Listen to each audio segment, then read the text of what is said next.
Good evening. This side Rahul Magan here as a Group Chief Executive Officer, Treasury Consulting, and also a venture capitalist. As we speak, Treasury Consulting Group is a multinational headquartered group based out India, Singapore, and Hong Kong.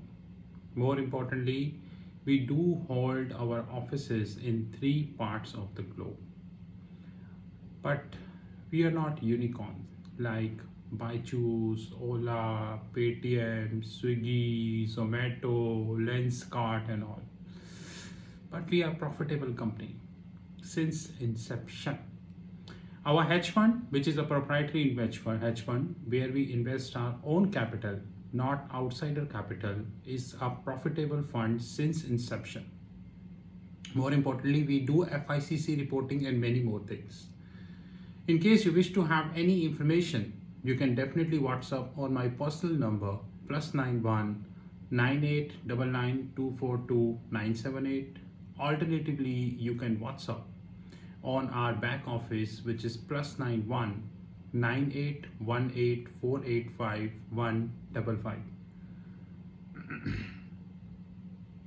14th September 2021. Indian newspaper Live Mint, page number 4. CLSA has retained a buy call and raised the target to 825 per share. Bharti Airtel. The telecom firm has had an 18 times jump in the data usage. ARPU, average revenue per user, is up 46% from the lows, and we expect to rise to 199, CLSA said in its latest report. I thought, let's talk numbers. 2017, 1,07,000 crore. 2018, 1,12,000 crore. 2019, 1,25,000 crore. 2020, 1,48,000 crore. 2021, 1,62,000 crore. This is not the equity of Bharti Airtel. This is the debt of Bharti Airtel. Those who are going against the Vodafone, they should note this number also. As of 2021, which means March 2021, the debt of Bharti Airtel is 1,62,000 crores. Wait. Let's check a very important matrix, which is known as long-term debt to total capital.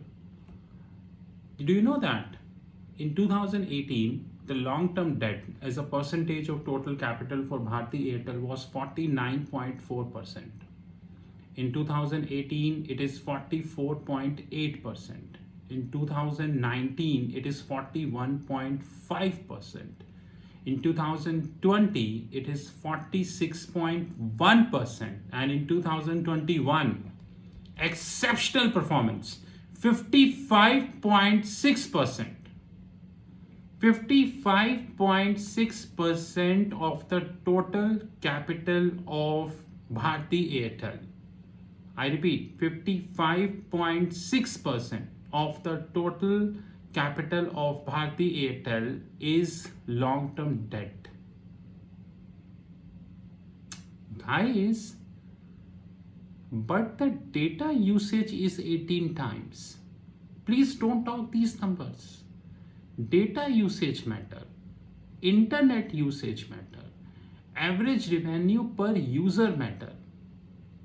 This is what matter. Net margin in the last 5 years.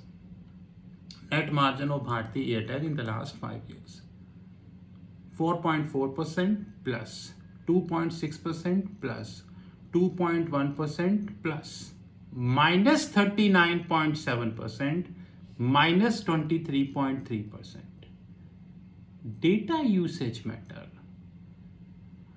Operating margin, which is also known as EBIT, earning before interest and tax, 15.1%, 12.2%, 9.1% plus, 38.9% minus 0.1% plus. CLSA needs to understand that everyone is not an idiot in the world. These brokerage firms believe that they give any target to any stock. I don't have time, else I would have covered the balance sheet in detail and you would have get to know that the return on equity in the last 2 years of Bharti Airtel is 38.4 minus, followed by 47.3 minus. If I give you more numbers, you would be surprised to know that the asset turnover ratio in the last 2 years, 0.28, 0.28, 0.27. Keeping this as a backdrop, I hardly doubt Bharti Airtel deserved to be 825. But CLSA said that it is 825. I hope you bought it. Have a great time. This is Rahul from Treasury Consulting Group. You know my personal number +91 9899242978. Maybe CLSA research analyst need my number.